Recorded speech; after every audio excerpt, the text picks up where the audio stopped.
دوکه د پنجابي اسلام موږ لیدلی دی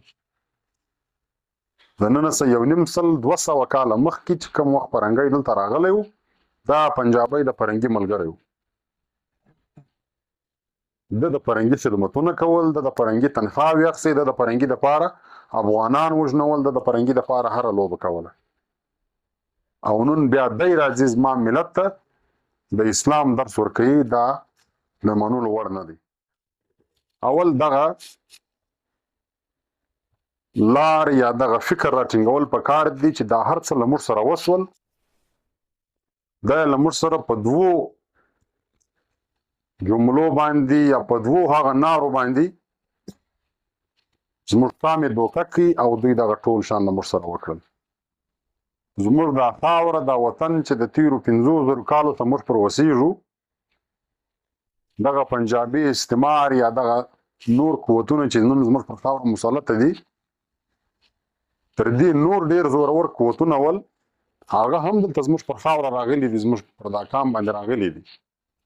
خپل کوښښ یې کړی دی خپلې هڅې یې کړي دي چې دا کام ونسي دا ملت ونسي دا خاوره ونسي د دې خاورې وسایل لوټ کړي خو هغه په دې کې ناکامه شوي دي هغه برته شکست خورده وتلي دي ماته یې خوړلې ده د دې ځای په تېښته وتلي دي وجوهات سول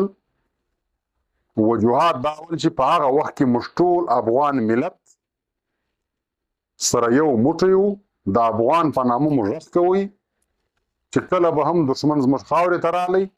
نو د دې خاورې ټول بچي به سره را یو ځای سول او د دښمن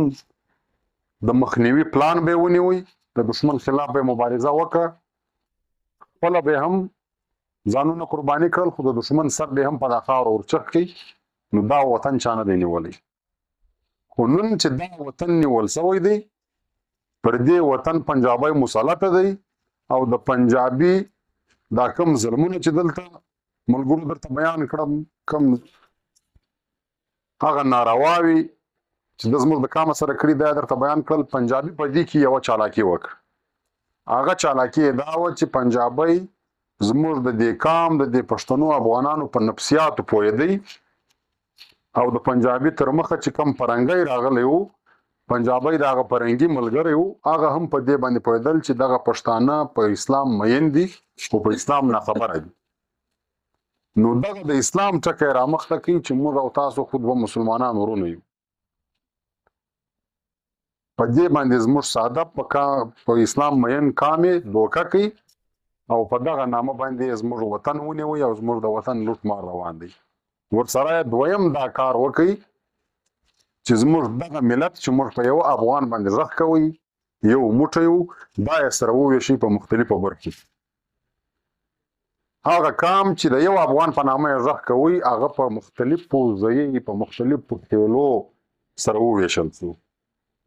په هغه کې څوک د سګزي په نامه غږ کوي څوک د کاکړ په نامه غږ کوي څوک د ترین په نامه غږ کوي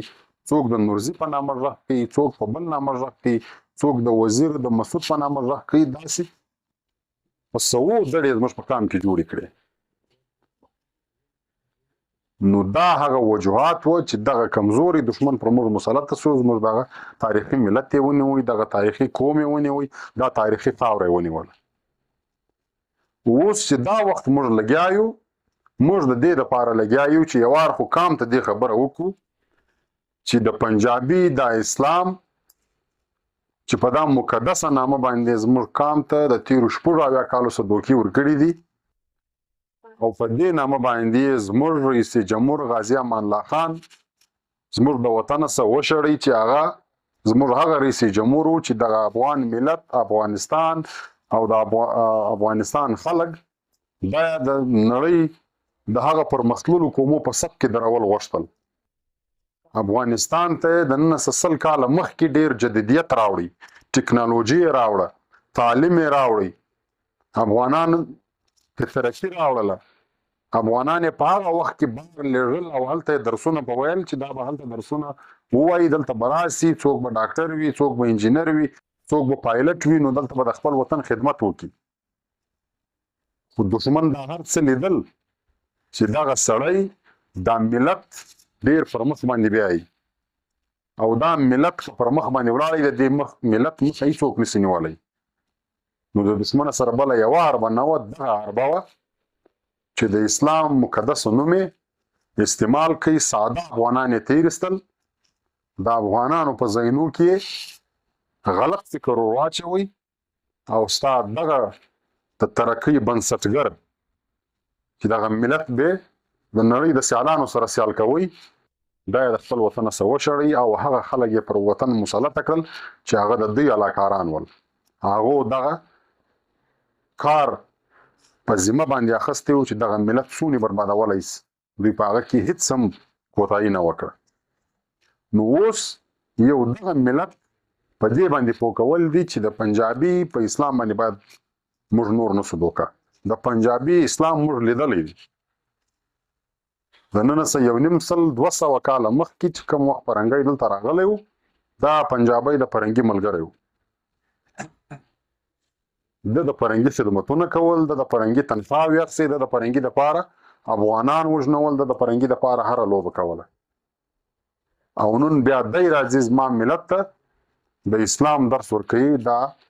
د منلو وړ نه دی. د اسلامي تاریخ موږ ته معلوم دی. او دویم دغه په مختلفو نامو ویشلی ملت دا بد سره راغونډول دي چې وروره موږ ټول افغانان یو، ټول به داسې یو سره پیوست کېږو، یو پیوستون به جوړوو. نو چې دا ملت په دغه پیوستون کې موږ کامیابه سو، یو ملت سو، یو افغانان سو، بیا په تاریخ کې هم چا زموږ مخه نه دی نیولې، اوس یې هم څوک مخه نسي نیولی. خو موږ سره ویشل سوي یو. د دې دپاره زموږ هڅې روانې دي چې دغه کام سره رایو کوي. دې کام ته مو دا بیانیه ورکړله، بیا به دغه کام ته یو منظمه تنظیم ورکوو چې دغه شروعات موږ کړی دي. نو چې دا کام دې پوه کړي، بیا دې منظمه کړي، یو تنظیمي شکل دې ورکړي، بیا دې هغه تنظیم ته کار په لاس ورکړي، بیا موږ تر خپل هدف پورې رسېدلی سو. هغه هدف چې دلته مشرانو تاسو ته یادونه وکړه چې دغه کام یووالی دی. نو د دې دپاره موږ ته محنت ګوري، موږ ته کار ګوري. نن چې دلته څونې ځوانان راغلي یاست په دا نیمه شپه، د دې مقصد صرف دا نه دی چې نن دلته تاسو راغلاست، دا وینا مې واورېدلې د ملګرو، دا مجلس مې واورېدی، بس چې د دې ځایه ولاړ سئ، بس بیا چې څه اورېدلي هغه بیرته تر ذهن وباسئ، پر دې باندې عمل نه. دلته چې کوم مجلس درته اوسو، کومو مشرانو تاسو ته تاریخ بیان کوي، کوم مشکلات یې بیان کړل، که ستاسو په ذهن کې د دې مجلس په حواله باندې یو سوال وي، یا تاسو ته په دا مجلس کې یو خبره چپه معلومه سوې، تاسو هر سړی د حق لرئ ولاړ سئ، پر هغه ملګري هغه سوال وکړئ، هغه به تاسو ته جواب درکړي. خو که چیرې دا خبرې صحیح، دا خبرې درست دي، بیا پر دې باندې عمل کول پکار دی. بیا به صرف دا نه کوو چې بس خبرې مو واورېدې عمل نه پر کوو. نه د اسمانه فرشتې راځي، نه نور خلک راځي چې ستا دا حالات سم کړي. موږ به په خپله دا حالات سموو او موږ به د ځان څخه شروع کوو چې کم ظلم، کم زیاتوب دلته پنجابي استعمار کړی دی، هغه ستا دښمن دی. خو په ناپوهي کې چې دلته له موږ څخه کم زیاتوب کېږي، له هغه څخه به موږ لاس اخلو. هغه خلک که هغه زموږ په کور کې دي، که زموږ په خاندان کې دي، که زموږ په علاقه کې دي، هغه خلکو سره به ناسته کوو چې دغه عمل به نه کوي. دلته ډېر داسې خلک مخکې هم ول، اوس هم شته چې دلته د بل وطنه څه یو مجبور افغان را روان دي د علاج دپاره، زنان ورسره یې، ماشومان ورسره یې، ځان رسوي، د چمنو څخه تر کوټې پورې 1000 روپۍ کرایې دی، 10,000 روپۍ ځینې اخلي. دا که هر څوک یې د دې په دغه حالت سي، د دې لاس به نیسو چې که ته ځان ته افغان وایې، په دې خاوره اوسېږې، بیا به دا عمل نه کوې. پکار دا دی چې اول یې ته مفت راورسوې، خو پې مفت نه سره رسولی چې څونې دې حق دی هغه ځینې واخلې. داسې مختلفه ټرانسپورټران، داسې مختلفه میډیکلانو والا، داسې تاڼو والا، داسې د هر د چا نوم نسو اخیستلی، نو هغه ته به دا وایو چې دا زیاتوب دی، دا به غلط دی. دا به په عمل کې داسې راولو. دلته به که یو څوک راځي زیاتوب کوي، تیری کوي، هغه ته به وایو چې دا کار به نه کوي. دا ټول یو ملت یو، یو خلک یو، زیاتوب به نه کوو. داسې موږ یاد دي چې په دغه وزیرستان کې اپریشنونه شروع ول، خلک مجبور ول هلته ګولۍ پر ورېدلې نو مجبور ول خپل بچان یې پر سر راخیستي ول دلته به رالل په نور پښتانه وطن کې چې یو ځای به په کرایه نیوي دغه ځای کرایه به 1500 وله خو د ده څه به د میاشتې 10,000 روپۍ اخیستلې د ده د ناجایز څه به ناجایزه فایده اخیستله د مجبورۍ څه نو موږ به دغه کار پیل کوو د خپله ځانه څه چې دا هر څوک زیاتوب کوي د دې لاس به نسو داسې به دا ملت را یو کوو چې ملت مو را یو کوي منظمه کوو به تنظیم به جوړو دا به دغه تنظیم خپل کار په لاس ورکوو چې دغه ملت نور د دې مشکلاتو څخه خلاص کړو او دلته چې پر دا خاوره باندې کوم ترهګر پوځیان یا دلته د ریاست خلک مسلط دي دا به د خپلې خاورې څخه شړو دلته به پر خپله خاوره باندې خپله حکمراني جوړو خپل واک او اختیار وکړو نو د دې دپاره به زو کلی په کلی باندې به ګرځو هر پښتانه ته به ځان رسو هر مشر ته به ځان رسو هر ځوان ته به ځان رسو دغه مجلس به ورسره کوو او داسې به په دغه ملي لښکر کې راګډوو دغه ملي لښکر موږ د دې ځایه څه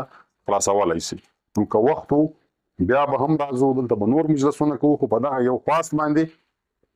که کومې خبرې تاسو ته غلطې معلومې شوي دي بالکل هر سړی دا حق لري تاسو د هغه جواب غوښتلی شئ که دا خبرې صحیح دي دا زموږ د کام واقعي هم د خلاصون لاره ده بیا به په دې باندې عمل کوو عمل دا نه چې تاسو نور هر کار پرېږدئ بس دې کار ته مخه کوي که یو سړی مزدوري کوي هغه د خپله مزدوري هم کوي که یو سړی یو بل کاروبار کوي دکانداري کوي هغه د خپله دکانداري هم کوي خو که کله د دغه کامي تحریک دپاره د 1 ګنټې او د 2 ګنټو د وخت ورکولو ضرورت کړو نو موږ په کار دا دی چې ټول نور کارونه تر شا پرېږدو اول په دغه کامي کار کې برخه واخلو چې کامي کار مو تر سره ورسوي بیا دا نور کارونه بعد کړي دلته د پښین په ولسوالۍ کې په کومه ورځ هم د پی ټي ایم یو پروګرام وي دلته به ستاسو د علاقې ته اطلاع راځي د علاقې مشر شي د هغه سره چې تاسو څومره ملګري فارغ یاست باید په دې کې هغه نه وکړئ ځان ورسوئ پر پښو باید ځان ورسوئ پر سایکل او پر موټرسایکل ځان ورسوئ دا هغه کامي جذبه ده نو چې دغه موږ ټول خپله کو په دغه جذبه باندې راوځو د خپل کام لپاره بیا زموږ مخه څوک نسي نیولی نو په دغه خبرو باندې له تاسو اجازه اخلو که وخت وو بیا به راځو بیا به مجلسونه کوو بس دغه زموږ کار دی دې کار ته به دوام ورکوو پر مخ باندې خپل تنظیم به منظمه کوو دغه تبلیغات به پر مخ باندې وړو نور خلک به خپل تحریک ته راولو یو ښه ملي لښکر او بیا د هغه بعد ملي تنظیم به جوړو ډېره مننه خوشحاله اوسئ